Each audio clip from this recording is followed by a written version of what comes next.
समाज को 10% आरक्षण दिए जाने के मुद्दे पर सकल मराठा समाज ने नाराजगी व्यक्त करते हुए कहा कि यदि 10% ही आरक्षण देना था तो ओबीसी से हमें आरक्षण क्यों नहीं दिया गया। इस दौरान पुतला जलाने के मुद्दे पर भी उन्होंने कहा कि सकल मराठा समाज सर्वधर्म समभाव को मानता है। पुतला जलाना एक राजकीय षड्यंत्र के तहत आता है।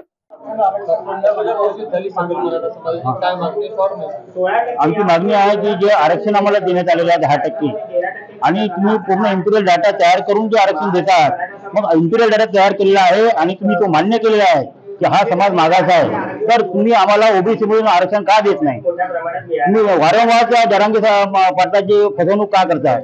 आमचा प्रश्न आहे, त्यावर अधिक विचार व्हावा आणि आम्हाला ओबीसी आरक्षण मिळावं अशी आमची इच्छा आहे। नाही हा पुतळा जाळला हा मराठा समाजाने जाळलेला नाही, हे आधी समजून घ्या। सकल मराठा समाज हा कुठल्याही राजकीय पक्षाला बांधील नाही, नव्हता, राहणार नाही, हे लक्षात घ्या।